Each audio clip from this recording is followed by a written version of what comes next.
together. I'm Janie Cohen, I'm director of the Fleming Museum, and we are really pleased to welcome you all to the museum tonight to hear Eric Aho speak about his work. And I first met Eric when I arrived at the Fleming many years ago. We showed his work in 1994, 19 years ago, incredibly enough. If you've been on the balcony recently, you will see that we have two paintings of his up there right now. One that we purchased in '94, Square Snowfield, and a recent piece entitled Vow from 2010 that are kind of looking at each other across the marble court. And they tell the story that you are going to hear from him tonight about the evolution of his work in recent years. Eric is a native of Melrose, Massachusetts, and a resident of Saxton's River, Vermont. He holds a BFA from Boston's Massachusetts College of Art and a diploma from the Central School of Art and Design in London. He has completed graduate and postgraduate studies in Cuba, Boston, and Finland. His work has been exhibited widely in both solo shows and group shows nationally, from really across the country, from Washington State to New York, as well as internationally, including exhibitions in Finland, Ireland, South Africa, Japan, and Cuba, among other places. His work can be found in the permanent collections of many major institutions, including the Metropolitan Museum of Art, the Boston Museum of Fine Arts, Ministry of Culture in Cuba, and the National College of Art in Oslo, and the Fleming Museum, among a lot of collections, both public and private. He's represented by D.C. Moore Gallery in New York City, and in 2012 his work was featured at the Currier Museum of Art in a solo exhibition entitled Transcending Nature, Paintings by Eric Aho. In writing about Eric's work, art critic Donald Cuspit recently noted, and I quote, "Aho is an artist of sublime fullness," end quote. And you will no doubt understand that to be true by the time you leave tonight. So please join me in welcoming Eric Aho.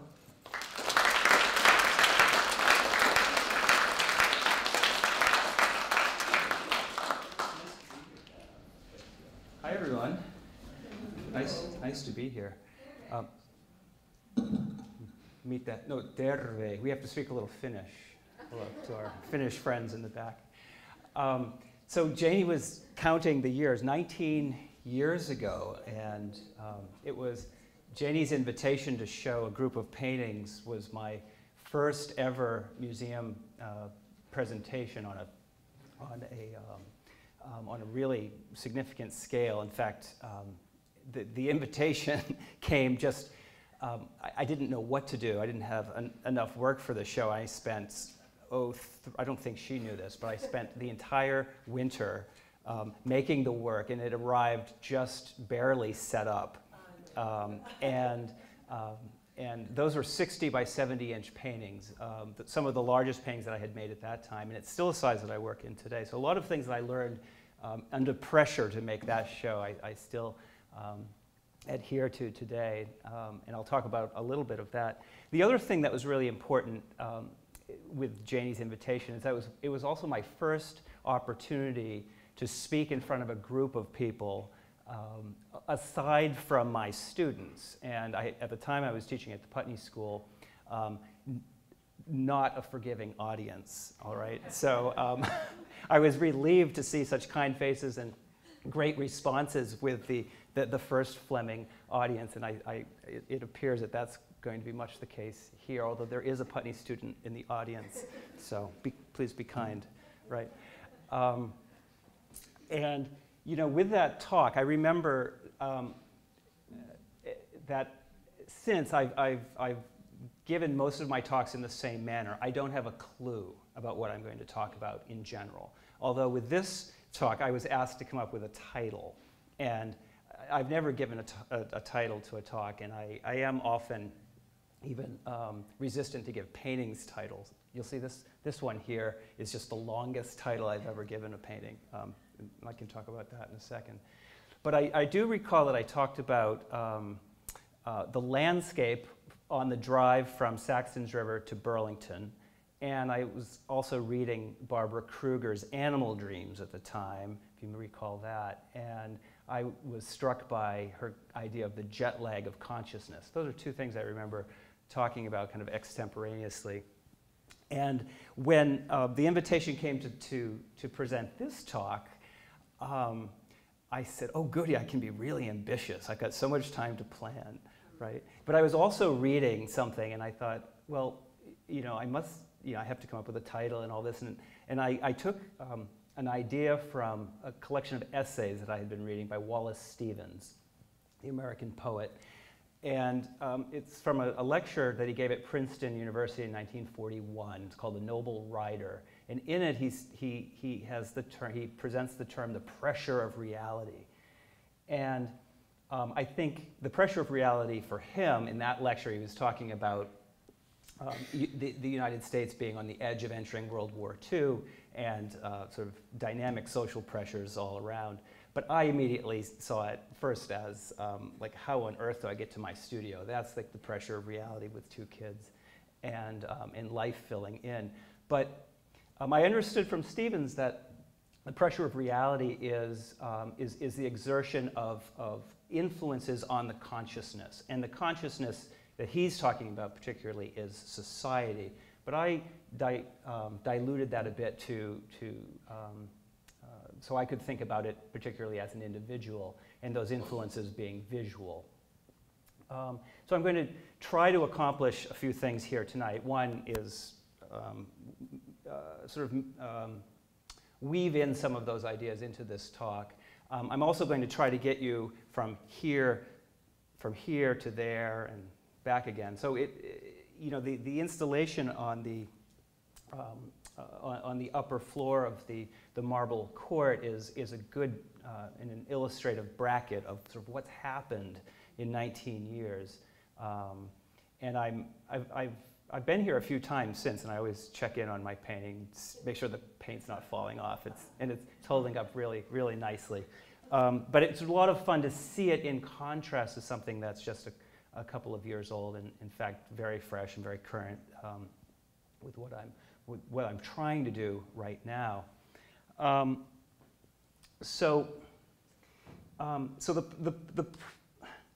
Well, hold on a second. I have to go back here. Can we put the lights down, Chris? Thanks.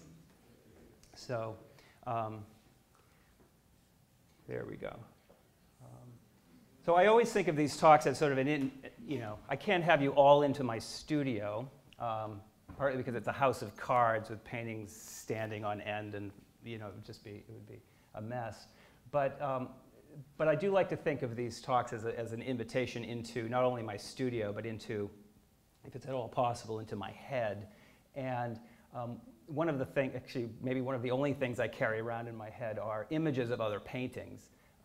So you'll see plenty of those throughout the talk too, in comparison to paintings that I've made recently, and so I'll contrast those paintings with paintings that are of importance to me. So the question is, Stevens wonders how the world comes to appear as a collection of solid and static objects extended in space, right? Like, how is it that we see things in an organized way? So Stevens says it's because of the intellect fails. It fails to present a true view of it. It presents a false view of it, right? And that just resonates with me to such an extent, because I've shifted away from paintings that assemble the world in some recognizable way, in a way that everyone from my mother to my children to even myself can recognize as the world we stand in front of vertically. And I spent 20 years on a hillside, albeit it was in New Hampshire, but isn't there a Maxfield Parrish saying that says he lives in New Hampshire to have a better view of Vermont? So 20 years looking out over this landscape, and I have so many ambitions for painting. I want it to I want it to represent not just the day and the moment, but I want it to represent, you know, past, present, future, all of these things at once. And in painting, I believe, is really the only medium that can do that. But so after a while, though, the painting, the painting started to become habit, and it started to become, in fact, a little bit. The habit of that painting became a little bit burdensome, and I had to ask myself some serious questions, which are some of the questions that I asked my kids, and I asked the kids that I coach. I said, "Are you having fun?" You know, and it sounds like a small question, but it's really the sort of foundation to this serious endeavor, right? I mean, what more serious thing is there than painting? I mean, when you say that to painters, they all understand. But so yes, it has to be fun, and it started to become a duty, and I realized that's what happens when you're looking at something. You have an obligation to it, right? The plein air painter, the painter in situ, is obligated to record what's in front of them, and I didn't like that pressure. You know, I also should say that I was taking my lessons from, well, I'm always taking my lessons in my influences from a wide scope of artists. But one of the first artists that I encountered upon moving to Vermont was Tom Thompson, the Canadian. And I immediately recognized, and I think when we look at something, and as if you're artists, you'll understand this, I think you look at something and you're inspired by it. Why, right? You're inspired by it because you're jealous of it. And something in you says, I can do that, or I can do better than that, or that relates to how oh my God, that's exactly how I see it.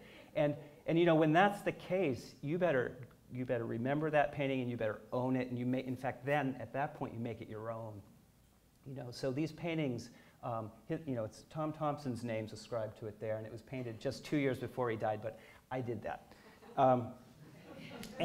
But before I could do that, I had to, and before I could find the spot on that hillside, right? I mean, and on that hillside, you're looking at a landscape that has tremendous historical importance, and above all, it's beautiful. And I was terrified of the beautiful, right? So when I came to Vermont, when I came to the Putney School, I came in 1989, and for the first couple of years, I went, first 3 or 4 years of painting, I went further and further and further away from anything that smacked of beauty. In fact, I was living at the time in a house that had a commanding view of Mount Monadnock. It's one of the most majestic views I've ever seen anywhere in the world, and I had to wake up to this every morning. And I said, I am not dealing with that. I'm not painting it. I'm not even going to look at the sunsets. I'm not even going to enjoy it. I mean, I was also, you know, wrangling with some post-adolescent angst, and you know, so I said, I'm going to go deeper. I'm going to go far away from everything, so I'm not going to encounter anybody. And I spent an entire summer working in this ravine. Now, this is Hemlock Ravine. It's down, down, down. It takes a half an hour to walk down into this ravine from the hilltop at the Putney School campus.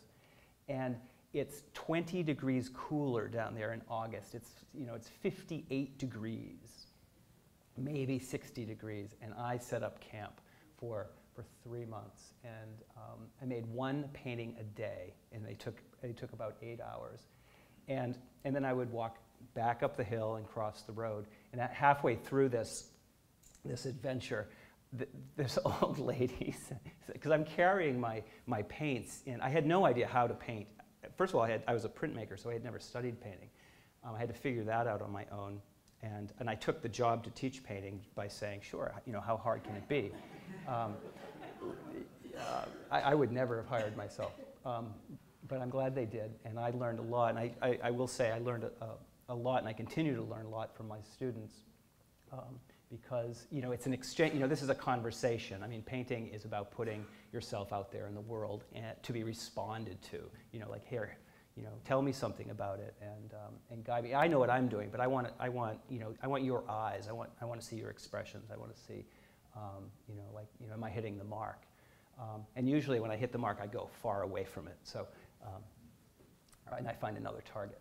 But so she took some pity on me and saw that my paper bag, which had been I had been using for like 3 weeks, was duct taped and was falling apart. She came out with an LL Bean bag, and she said, "Oh, well, this might be of some use to you. My children keep giving them to me, and I have no use for it." She said, "I've got a dozen of them." She gave me this LL Bean bag and a peanut butter jar to keep. She said, "Painters need to have jars to keep their oils in." To this day, I still use the same peanut butter jar and the same LL Bean bag. And so eventually, I made my way out of that ravine and back up the hill. And partly it was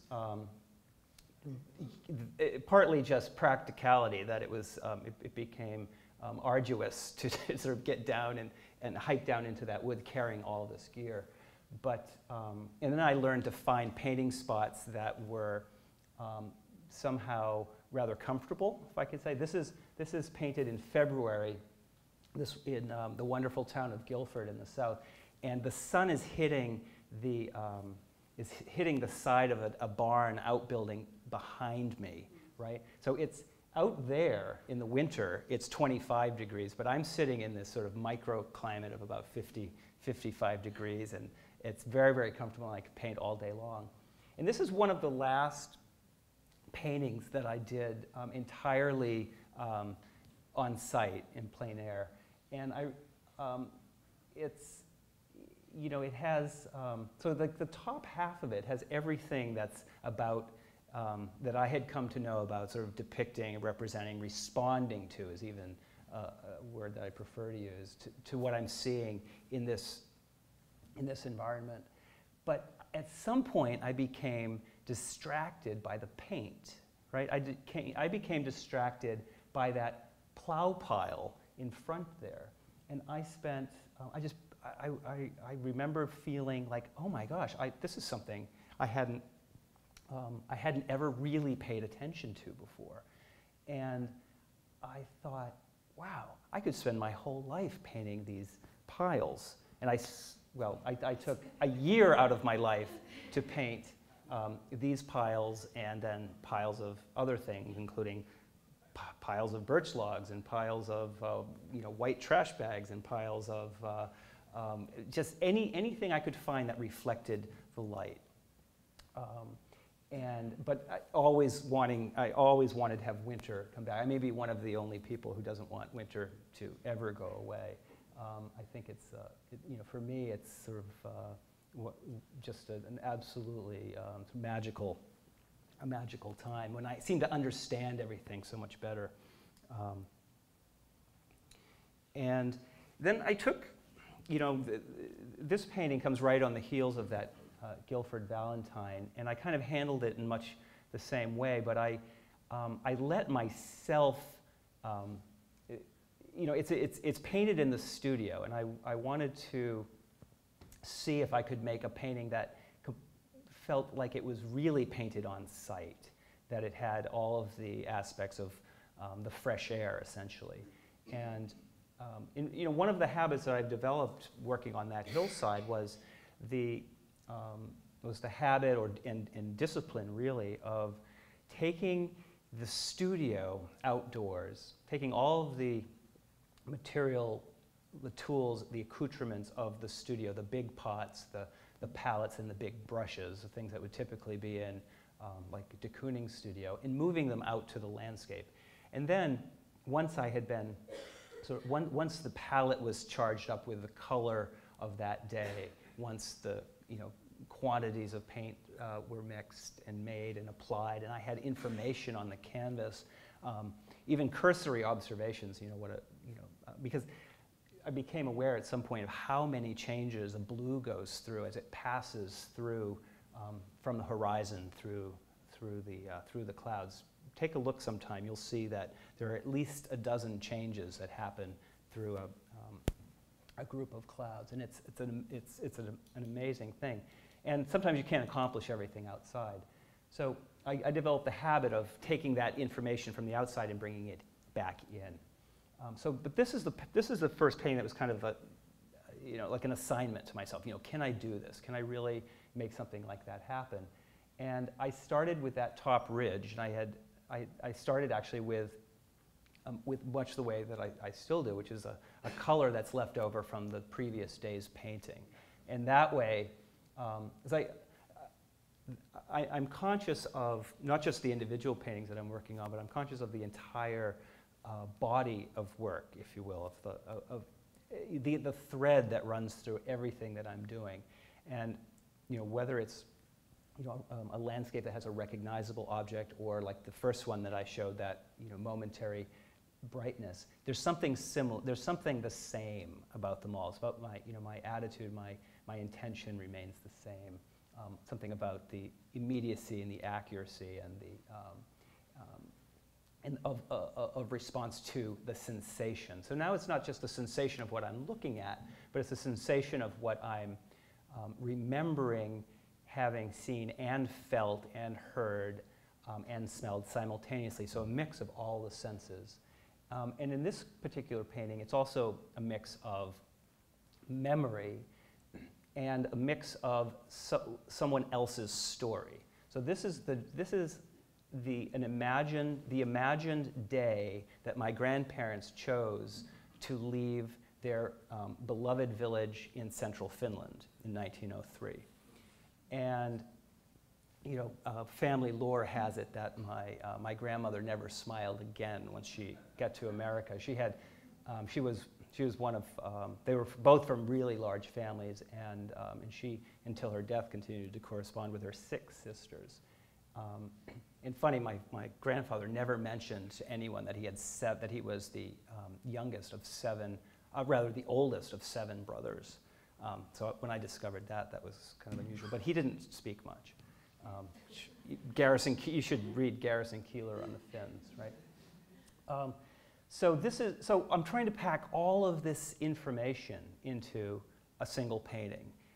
And for the first time, I realize what those plein air paintings weren't doing, is that as soon as I let go of the the pressure of reality, right, the tyranny of the observed, the duty that I feel sort of beholden to. And certainly when you start painting something and you develop an accidental career and you start selling paintings, well, people want X, Y, and Z things. And I'm really a terrible businessman, and I could make a happy career painting white barns or something, but I just go the other way. It's like it's kind of the signal, like enough is enough, and I like doing this stuff so much, but I don't want to, I don't want to go down the wrong path. I want to stick to essentially, my own path, and just follow it sort of meanderingly.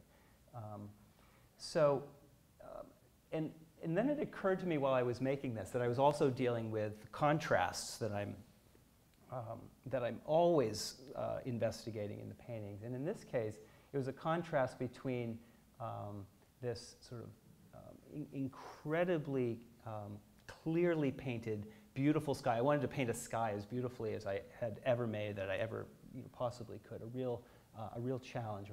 I wanted to accomplish that in this painting. And then somehow everything else in the painting fell into place, and it had to be like rugged and scumbled and agitated and angry and in fact rather distasteful in a way, like not applied with any kind of care. So I was realizing something that actually I was pulling together lessons from a painter like John Constable, the English painter, who as an adult left London and went back to his childhood home, and he began painting it.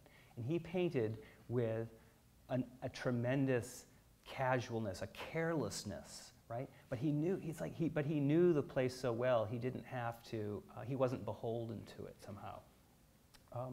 And I remember when I was a student in London, the Tate and the National Gallery of England had acquired and we're exhibiting a treasure trove of both Turners and Constables. And all of my classmates were, like abuzz about this. And I saw the Turners and I thought, wow, those are exciting. They were wild, right, to 20-year-old eyes. And the Constables, though, I looked at them and I listened to my classmates, some of whom were just a few years older than I was, and I thought, I just don't get it. I'm not going to say that, but I just don't get it. And I went back again and I looked at them some years later and I still didn't get it. And I looked again and again. Then all of a sudden, it started to come together. I was looking at it as a picture. I mean, the English would say, the subjects are twee. They're little cottages and windmills. And I was looking at the wrong thing. I was misinformed about what the reality of this painting is. The reality of the painting is not the subject depicted. It's the reality that comes into its own being, right, in our imagination, certainly transferred through Constables. And the other thing about this painting that just stopped me in my tracks, this and many others, this is sort of a thread that runs through his work, is how spring-loaded it is, right? I hope that you've all had a chance to see a Constable painting up close, but the marks, they're like Pollocks. They're like Jackson Pollocks. The paint is flung and dripped and smeared and pushed in with his thumb, and then more is dragged on top.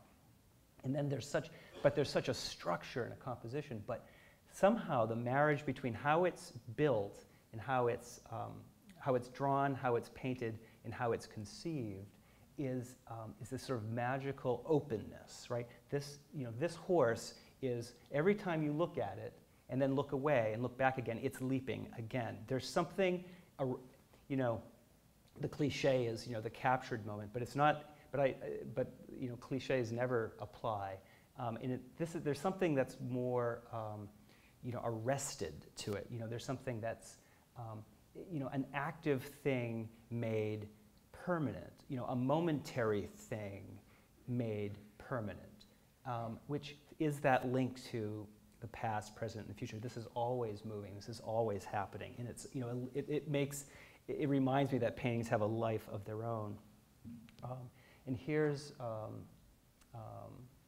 Frank Auerbach, who's been a disciple of Constable and also of Rembrandt. And the longer conversation is, to understand Constable, you have to understand all of the Rembrandts in the Royal Collection, because you don't have Constable without Rembrandt, and then you don't have Frank Auerbach. And Frank Auerbach is a painter that I immediately responded to when I was a printmaker in London. I could see it. I responded, much like I did to that Tom Thompson painting, to the muscularity, to the physicalness of the world of that paint. I didn't know how to do it, and it wasn't even on my mind that I would be doing that. It was still it would still be another 6 or 7, 5 years or so before I really started painting. So this sort of shopping list of painters, this is what I was saying. These are the pieces that I carry around in my head, and for a long time, for the longest time, none more so than this little Rembrandt landscape, which is at the National Gallery in Dublin, Ireland. And it's one of the few landscapes that Rembrandt painted. It's 13 by 18. It's a tiny little panel, and I've always marveled at and wondered, why do we respond to things the way we do? I've looked at great paintings, world masterpieces, and I've been unmoved. But then you see, incidentally, a little painting. Now, it's by Rembrandt, so you have to understand the quality of his connection to nearly everything he made was, frankly, perfect. And that's why he's Rembrandt. He was Rembrandt then, and he's Rembrandt now, and he'll continue to be, because it's a human achievement beyond what might happen once every 500 years or so. Maybe Cézanne was the next Picasso, maybe, but Cézanne certainly, who had sort of a perfect eye somehow. But this little painting just like entered my head immediately. And I think it was primarily because of the things that I was interested in myself, the contrasts, the distinction between spaces, and the distinction between a human element, in this case, the biblical story, and sort of a wild wilderness element. And but it's fundamentally about these two lights, right? There's this cold silver light breaking over that ominous ridge, and there's some weird castle there in the center. And then there's this, the settled sort of almost, well, it's a transient, right? But it's the domestic light there of the fire. So there's these two amazing contrasts. And I came back to this, after seeing that the first couple of times, I came back to my studio and I tried to make copies of it, right? Dutiful little copies. Like, I wanted to get into that painting so badly, and they were god-awful, right? Scrape them off.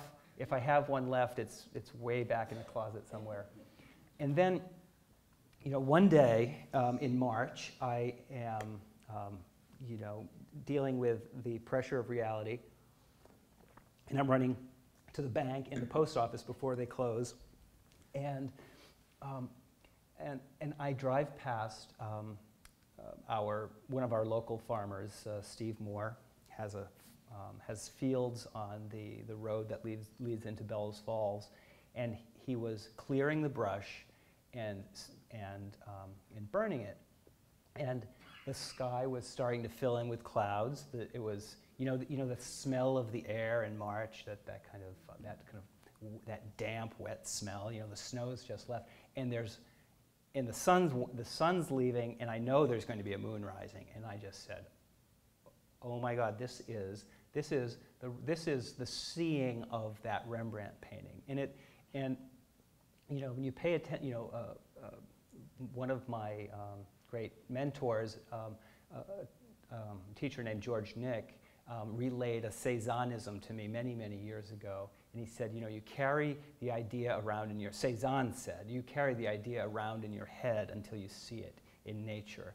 And this was one of those, like, aha, I'm seeing this, and I have to do something with it. So I pulled the van over, and I unload my painting gear. And I said, and I knew these guys a little bit from morning coffee at the local market, but we hadn't really shared any words.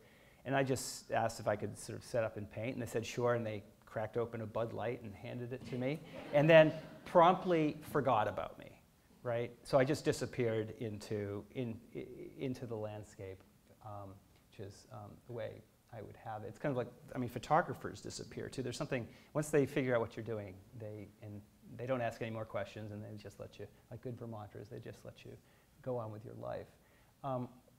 So that one session of painting, I made 3 little paintings that evening in rapid succession. It was so exciting. And I came back into the studio with that palette all charged up. And I started this painting. And my wife Rachel said, and I called her in, I said, come look at it. And she said, well, are you going to do another one? I said, well, why would I? Why would I do another one? She said, well, how can you accomplish something in just one paint? Aren't painters supposed to work in series? And I said, oh, I think you're right. So I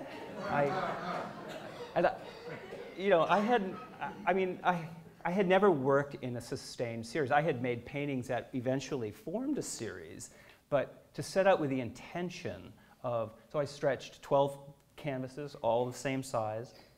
And as is my habit, I work on one painting at a time. I don't have, a wall running of paintings, and I take the red and run down the wall. But so it's one painting at a time, one sort of focused experience after another, and it went on and on for about 3 years, and this is one of the last ones from that series, Orchardist. And it's like, and I respond to the Rembrandt painting, although it's changed, it's not directly related to that little painting anymore, like as the first one was. And I'm also thinking about Goya, I think who learned a lot also from Rembrandt in those paintings that were in the Spanish Royal Collection. And so and as a printmaker, I know that darkness squeezes light out. The paper, paint and paper are very different things.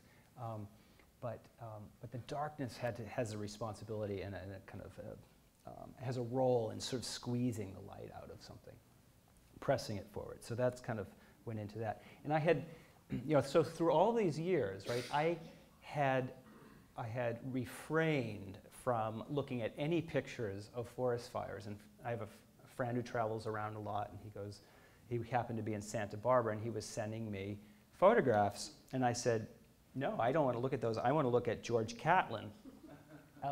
Because it seems to be more about, it seems to me, the photographs just don't seem plausible somehow, but this to me seems real.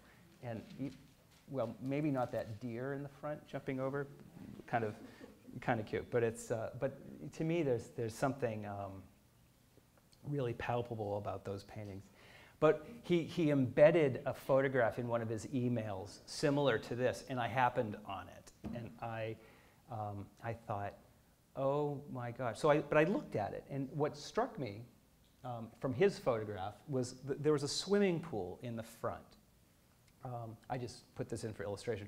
The swimming pool in his painting, in his photograph, was illuminated, and it was glowing turquoise. And then right over behind this fancy modernist, I mean, the Hollywood, California life is so exotic, right? It exists only in television, in the movies, in my mind. But here's nature, here's this wildfire about to engulf this house. But I was looking at the swimming pool, and the pool was glowing turquoise. It was one of the most beautiful things I had ever seen. I could actually imagine standing next to it myself, painting it. And it seemed to me to summarize, it's the only painting I've ever made from a photograph. Or, well, not from the photograph, but sort of, the photograph was the trampoline that sort of threw me into the painting. But it's this perfect sort of bracket of sort of the wildness of nature, and then the beauty of something human-made as well.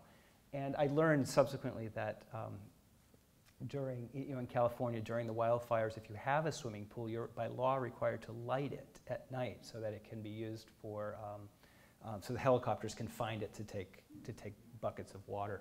I thought that was curious. So around the time of all of these fire paintings, a friend who's a curator, museum curator in Denver, invited me to go out for a hike. And I said, well, great, I'll just carry, I'll bring my small oil painting set and I'll bring my small easel. And he said, no. He said, you don't understand. He said, we're going for 4 days into a restricted wilderness area. And he said, you will spend all of your time surviving. You won't have any time to paint. And I did find a moment to paint, but I had 40 minutes. Because if I sat any longer, the lactic acid would build up in my legs and I would be basically immovable. And we still had another pass of 2,500 feet to get to. Now, I had talked to him a little bit about this, letting go of the sort of burden of reality. And he said, have you ever gone out to just look at something? And I realized that I really hadn't. That I had spent 20 years sitting in front of a canvas looking at something, but I had never really, sure, right, but never really walked intentionally to not paint. I hiked and run and walked for exercise, right, but I'm thinking about something else. So it was an entire, it's as simple as going out your back door, but I hadn't really done it. I was moored to these canvases. And a whole new world opened up. And here I am, I'm sitting here at the Holy Cross Wilderness in Colorado at about 12,000 feet, soon to go up to about 13,800. That's the next pass. And this is the remnant of one of the largest fires in this part of the Rockies in the 1970s. And it's just now kind of starting to fill in again.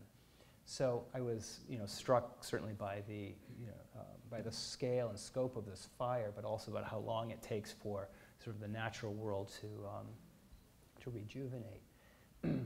And a number. As I was sitting there and as I was hiking through these, I was just making little drawings, in watercolors in a sketchbook, but I started imagining that event. So instead of inventing my own events, I started imagining the course of other events, and I realized that much like those farmers that I encountered originally, I was painting these fire images in order to kind of burn down, whatever I had already constructed. I was essentially burning my own field over in hopes of encouraging regrowth. I didn't fully understand that as I was getting into it. The contained forest fire gradually got out of hand a little bit in the paintings.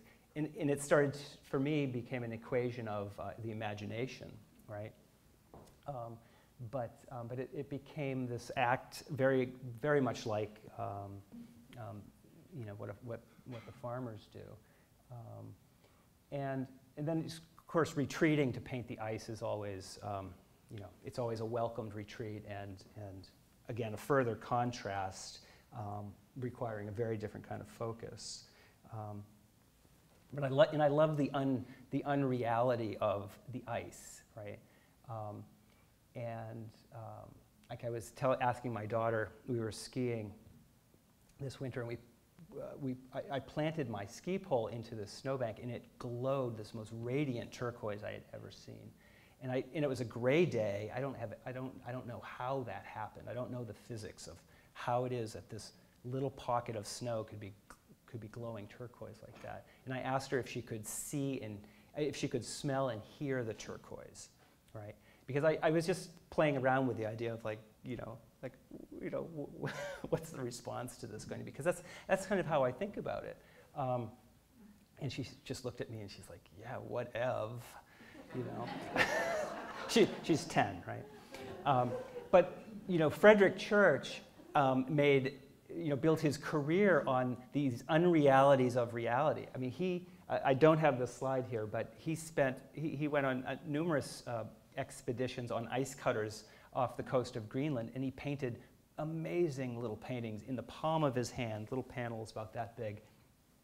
And then he would come back to his studio, and he would make these gargantuan, like fictional ice flows. And of course, he was presenting them. People paid handsomely to come see this in a theater like this, and they sat, and the velvet drapes were pulled aside, and everyone would ooh and ah. You can read the accounts; they're hilarious. But there's nothing accurate about these, except for a few of the turquoises that he kind of it's like he carried them in his suitcase or something. But the shapes and the sky, nothing else adds up. Of course, no one knew what they were looking at, and it was. So the imagination adhered to this reality, and that's at the Dallas Art Museum. And how are we doing for time? As I just wanted to check with that because, 6:50. I'm like only halfway through. But anyhow, I want to. I just realized that. But and I want to have time for questions too, and I don't want to burden your evening terribly. But so I'll try to be brief and succinct. So this, in that retreat to the ice that I make after. After the fire paintings and certainly after the summer and whatnot, I realized that this painting results from something that is very close to my heart, and it's the only painting that I've made that doesn't start with a paintbrush. right?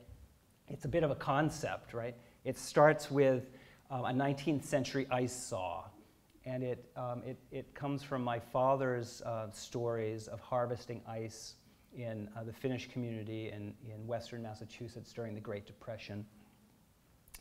And so it's the simplest, most reductive painting that I've ever made, and I'm working on a series of them. I will paint 10 of them over a 10-year period. I'm making one of them a year, and I'm attributing, you see the dates in parentheses there apply to the dates of the Great Depression.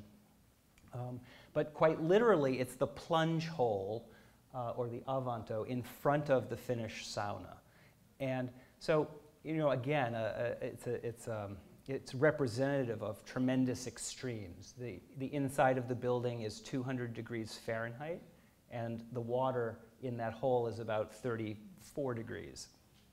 And, you know, the human body actually wants to do that, or at least the Finnish body really wants to do that. But, you know, moreover, the painting is about other paintings. And it's a big black hole, right? But it's about, you know, again, it's like a way of like packing all of these paintings that I hold in high regard that are important to me somehow into an object that I've made. You know, it's a tremendous validation to feel like, well, and certainly some, you know, it takes, I don't know, it's hard to do, and it amazes me when it works. But that painting is based on a number of things. In part, this Burial at Ornans by Gustave Courbet, and of course the Malevich, a Casimir Malevich Black Square, which I'll talk about again in a little bit. It's also about you know, certain very American things, right? Like Andrew Wyeth. And by the way, Wallace Stevens says that sentimentality is a failure of the imagination. And really, upon reading that essay, I figured out what, I mean, I'm very interested in Andrew Wyeth, but it always falls flat for me because he kind of sabotages these very reductive, very beautifully seen things with an object of sentimentality. And many people respond to that.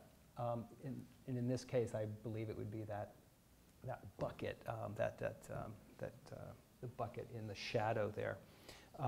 But look at Andrew Wyeth's so-called realism and contrast it to this so-called minimalism by Ellsworth Kelly. I just see them as sort of opposite, as absolute opposites. I see the Andrew Wyeth being sort of uncannily abstract, and I see the Ellsworth Kelly being very representational. I mean, I've followed his work for a long time, and I know that everything is built on the observed, but it's so reduced, and very exciting. And then this is a painter acquaintance of mine who I think does this better than anyone alive at the moment, and her name's Ellen Altfest, and she makes these small paintings that are painstakingly made. They're sort of, you can't call them hyper real because there's so much observation of reality that it just kind of backfires, and they become these compressed, pressurized objects of paint. And you know, that's a similar goal that I have in mind for these ice cut paintings. You know, I want them, but with you know, a minimal with minimal means. I want them to do a great deal, and so you know, a little bit like discovering that that Rembrandt Rest on the Flight into Egypt painting. I encountered quite by accident in a very familiar book. You know, from my printmaking days, I have this tome of Goya's drawings. It was produced in the 1970s, and it has absolutely every drawing he ever made. And I have combed through this book for 25 years, and I thought I saw absolutely everything. And then one day, one morning of procrastination, I'm flipping through it again. And why am I looking at Goya? I make these landscape paintings, right? But I look at Goya just to remind myself of the human element that the figurative element that I'm dealing with. And the book fell open to this image, and I was blown away. I couldn't believe it. I saw in it the sort of the inverse, the inverse to my ice cut paintings, right? But I also saw the legacy of abstraction. If you look at the Goya, it's an empty shape of white in the center of this drawing that's 7 by 12 inches. And there's recognizable Goya, the bats and these sort of murky figures, but nowhere else in his work does he employ a shape like this. In some paintings of the Madhouse, he's got big areas of bright light, but this is a contained shape. And it kind of wants to be a door, it kind of wants to be a slab, and it kind of wants to be an opening, but it's really not, but it's both physical, it's both like an opening and a physical thing all at the same time. It's this sort of magic balance between the real and the unreal. And as I'm looking at it, I'm thinking about all of this, it's not the figures and the bats that are real anymore. They become unreal. It's that light that becomes the real, tangible object. And that's made in 1815. At that time, that would be, and this is a bold assertion on my part, and I'm not an art historian, but there is no drawing or painting in existence prior to that uses a shape of that proportion in that scale to that effect. It's essentially the beginning, I think, of geometric abstraction, and that's a tall order to fill, right? Because it takes 100 years, almost exactly 100 years, for the next sort of perfectly geometric painting to arrive. And the bizarre piece of it is that no one ever saw the Goya drawing. He made it, hung it on his wall, eventually put it in a stack of drawings that ended up in his grandson's collection, and it ended up in the Prado. It was exhibited once in the 1930s, and then again in the 70s, and then once in a show in the 80s. But Malevich never saw it, and Mondrian never saw it, and Braque and Picasso never saw it, as far as we know, right? But an idea was put out there, right? A painting was made, an object was made, and it existed, right? And then, and I had been wondering, like, if taking some, Buddhist idea, if a stone isn't, if a stone that is not dropped in a pond, can it still make ripples, right? There is actually, I learned recently from a scientist that there's an explanation for this, and it's called, the term is called consilience. It's the idea that human thought exists and can be understood and received across time and across continents. And it's one of the examples that's readily at hand is the explanation as to how 2 polio vaccines could be developed, one in the United States and one, I think, in Germany, right around the same time. And there was no communication, no correspondence, no idea that these 2 projects were going on. But in this case, there's a lapse of 100 years. So that's something that's at sort of the forefront of one of my particular obsessions. And then the black, certainly the Malevich black square turns into this tipped white square. And and then it comes full circle with with James Turrell, right?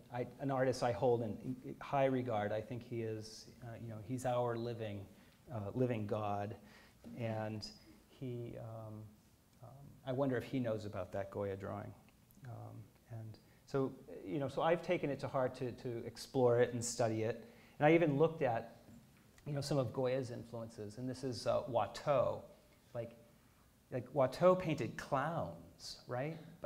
Harlequins and actors, and he's very effete. I'd like really not much power behind a Watteau painting. because they're just there's so much style to them. But this was a painting that was at the Prado, and I was looking at it in contrast to the Goyas, and I could start to see, Goya was so receptive to everything that crossed his path. Of course, he lived in the shadow of Velázquez, and he lived in the shadow of Rembrandt, but he took all of those lessons and proddings. But, every time he walked past Las Meninas in the Royal Hall, it's as if Velázquez's eyes are following him and saying, are you there yet? Have you figured out what I've done? Because Goya knew that he could get there, and he was receptive to it. But look what he gets from Watteau. This open space on the left, and then that compression of light in that central figure, and it shows up in so many of his paintings, and this ochre, and also the way he utilized this, the ochre background here. And I took that. Here's a painting you can see upstairs. This is the piece that's on loan here to the Fleming. And I took those lessons from the Watteau, and I looked at those. And I looked at those trying to get at both Goya and what I was trying to do sort of outside of all of that. And, it was, the marriage contract, right? This is, if you look off in the distance, there's the church. So the wedding, the wedding actually happened in the church, but now there's, for some reason, maybe is this the most important part of this particular union? It's happening in this beautiful woods, right? And the church is just, it's just a reminder off in the distance. Oops, sorry. But I became really interested in that human event in the landscape. And while I'm not quite ready to I'm not quite ready to include figures in the paintings. Once again, it's the occurrence of light, that momentary occurrence of light in the landscape that is always on my mind. And that really is the way that light exists is, I think, formed by a so-called pressure of reality. And I think with that idea, I'll end here. And I hope you all can go up and see this painting. I don't know if there's time or the museum's open still, but I'm not sure. But. Right. Anyhow, I'd like to thank you all for being here.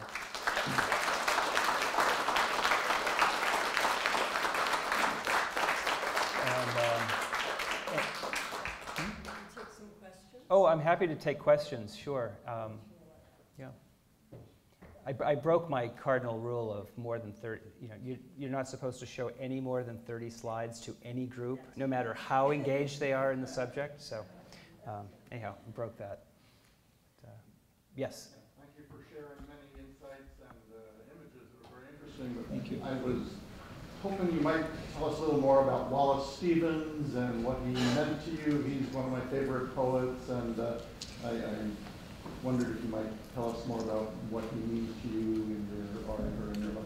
Right. One must have a mind of winter, right? Wallace Stevens is, I don't know, he sits next to me at the kitchen table sometimes. And, he's a good drinking companion now and then. And he's someone that I feel like I'm not sure we would have gotten on splendidly, but I admire him greatly. He reminds me of the huge gaps in my own learning and intellect, and but he is, I think, interested in some of the very same things I am, which is in this, and he illustrates it certainly in these lectures, which you may have read. But the bridge, sort of bizarrely intangible bridge between imagination and reality, and what they are. And I think he spends his entire career as a poet discussing that and addressing that in his poems. But he addresses it in an airy sort of way, the poem Portrait of Franz Hals, brushed up by brushy winds, colder for blue, wetter for white. He talks like a painter, and he instills images as if they were painted. And if you look through his poems, he knows what turquoise smells like, right? He writes about color. I mean, sort of the base. I mean, maybe he's just a good New Englander, and we all have small talk built on the weather. But he makes it sort of the entry point to much of his thinking about the human world, and of course, he is no realist. He understands that what we see is not what we see, and it's really you have to sort of go in through a double secret back entry, and in order to understand how things really appear.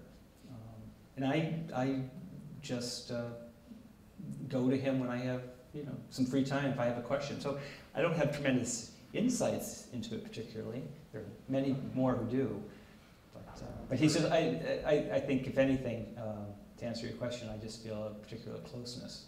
It's remarkable that you still feel his presence so closely, and I'm sure he'd be very touched by that. Apparently he was kind of a grumpy individual, and didn't have the happiest of lives, but thank you. Yes? When you are painting your landscapes, your earlier work, certainly resonated so broadly with people, and they identified with you as this landscape painter. When you sort of decided to jump off that into something new that maybe people weren't expecting, how did you get the courage to just make that leap? Because your galleries and your audience and people all waiting for the next view of the valley. So how did you how did you do that? So was it hard because people maybe won't respond as well, or maybe they did? Right. The question, in case you didn't hear, is how did I summon the courage to make the transition from painting things that people had become familiar with to something new? And to tell you the truth, I didn't really give it a moment's thought. But it also came at a particular time. So in September of 2008, the economy changed. I make my entire living from the sale of my paint. I tell my kids, everything we have here comes from my paintings. I don't press it on them too heavily, but they completely understand.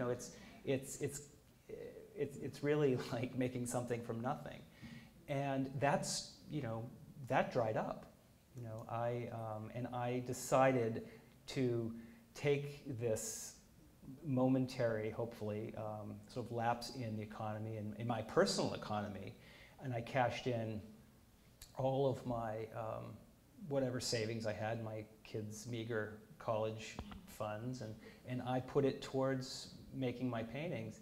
And I used that time as, instead of feeling pressured by it, I felt total relief. I could do whatever I wanted to do. But the work was already changing, and I really needed to summon the courage to follow that, and not worry, because I've been tremendously fortunate in my life and career that I've built an audience of people who follow not just the paintings, but have followed what I do.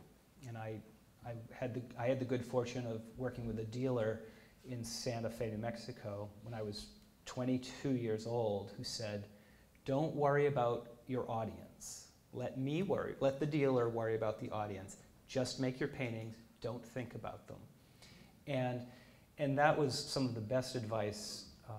And that's not entirely true, because I don't work in a vacuum. I put my work out there to be seen. And I really welcome and enjoy people's responses. But it doesn't guide me one way or the other. It just, it's well validating if nothing else. But partly it was just jumping in, But if you've spent enough time in Finnish sauna, you know that it takes a certain amount of courage to go in that ice hole. But after a while, you just learn to, welcome the shock. So. Yes? Well, I was thinking about Richard deKooning. As somebody who switched in major ways back and forth between realism and abstraction. I read that when he started his Ocean Park paintings, the transition and Right. becoming all geometry and this. Right. And I guess one thing is like, what do you think about his work much? And also, he was so influenced by place, and Right. you travel so much, but does that end up getting into your work? Right. The difference between Finland or Cuba and Right.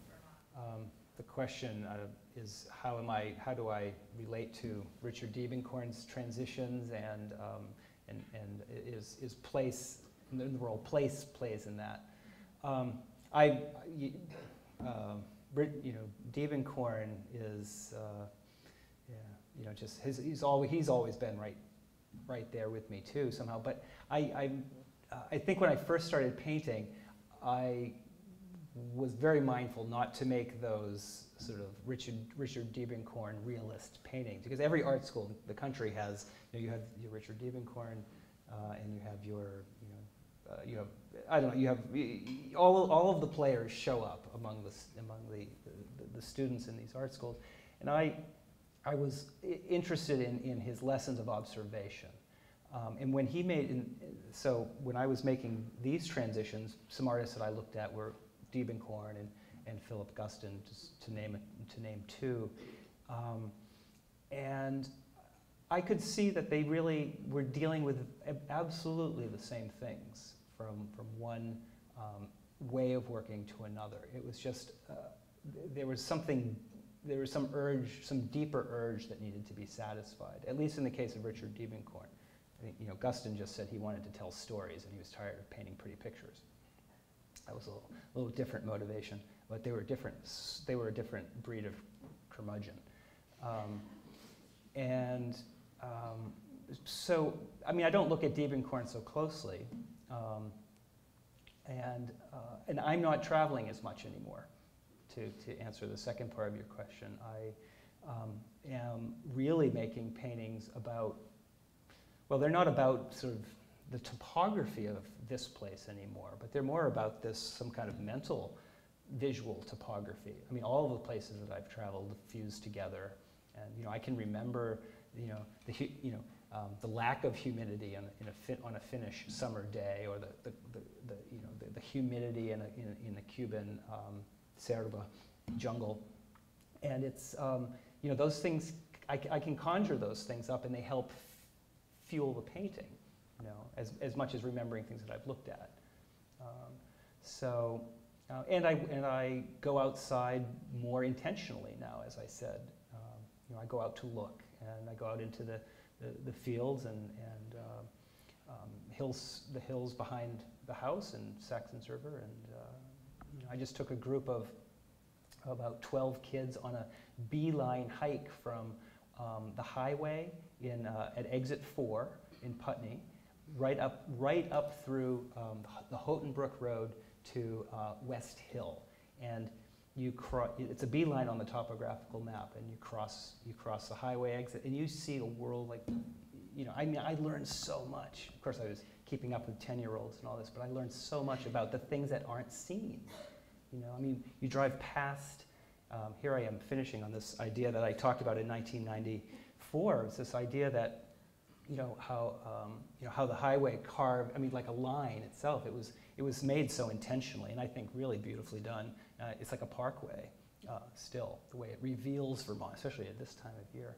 But to get off the highway by foot and go alongside of it and then across and then up to Route 5, Route 5 shares that north-south corridor. It was so exciting. So place is ever more important, but in a very different way. So I'm not making pictures of it any longer. So I hope that gets somewhere towards answering your question. Yes? I'm curious about how your work as a teacher and your life as an artist, how that works. Well, it works really well because I don't teach any longer. No. But I learned, when I was teaching, my first, and I think really, and I do credit the Putney School. Like I said, I would never have hired myself, but if I had done anything else, I wonder if I would still be painting.